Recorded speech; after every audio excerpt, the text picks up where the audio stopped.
Hello everyone, అందరికీ నమస్కారం. ఇక్కడ వచ్చేసి బండి మీద దొరికే బఠానీ చాట్ అయితే ఇంట్లో చాలా ఈజీగా తయారు చేసుకోవచ్చండి. ఇక్కడ వచ్చేసి అయితే తెల్ల బఠానీ అయితే బయట దొరుకుతుందనమాట. కేజీ వచ్చేసి 60 రూపీస్ ఎంతో ఉంటుందండి. అదైతే మార్నింగే నానబెట్టుకోవాలి, ఈవినింగ్ చేసుకోవాలంటే. ఈ విధంగా నానబెట్టుకున్న బఠానీని అందులోనే 2-3 బంగాళదుంపలు పొట్టు తీసేసి అవి కూడా 2 పీసులుగా కట్ చేసుకుని ఇలా కొంచెం పసుపు సాల్ట్ వేసుకుని బాగా ఉడికించుకోవాలండి. ఒక 6 విజిల్లు వచ్చేంత వరకు అయితే ఉడికించాలన్నమాట. ఇలా మెత్తగా ఉడికిన తర్వాత ఇందులో సగం అయితే పక్కకు తీసేయాలండి. బంగాళదుంపలు కూడా పక్కకు తీసేసుకోవాలన్నమాట. తీసేసిన తర్వాత మిక్సీలో సగం బఠానీ అయితే మిక్సీ వేసుకోవాలండి మెత్తగా.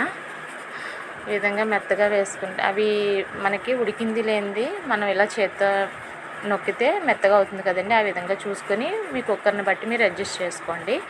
ఇక్కడ వచ్చేసి అయితే ఒక పాన్ అయితే పెట్టుకోవాలన్నమాట. పెట్టుకొని కొంచెం ఆయిల్ వేసుకొని అందులోనే ఒక పెద్ద సైజు ఉల్లిపాయ, 2 టమాటాలు అయితే వేసుకొని టమాటాలు అయితే వేసుకొని ఈ విధంగా ఒక 2 పచ్చిమిర్చి వేసుకొని చక్కగా వేయించుకోవాలన్నమాట. ఇవి బాగా ఫ్రై అయిపోవాలి. వీలైనంత వరకు అయితే చిన్నగా కట్ చేసుకోండి, బాగా సైజు పెద్దగా రాకుండా. ఇందులోనే కొంచెం సాల్ట్, కొంచెం పసుపు వేసుకొని చక్కగా అన్నీ కలిసేలా బాగా వేయించండి. పచ్చివాసన పోయేలాగా బాగా ఫ్రై అవ్వాలన్నమాట. టమాటా బాగా మగ్గాలి. ఇక్కడ వచ్చేసి కొంచెం అల్లం వెల్లుల్లి పేస్ట్ కూడా యాడ్ చేసుకోండి. అల్లం వెల్లుల్లి పేస్ట్ కూడా పచ్చివాసన పోయేంత వరకు వేయించుకోవాలి. ఈ విధంగా వేగిన తర్వాత కొంచెం కారం, చాట్ మసాలా, ధనియాల పొడి,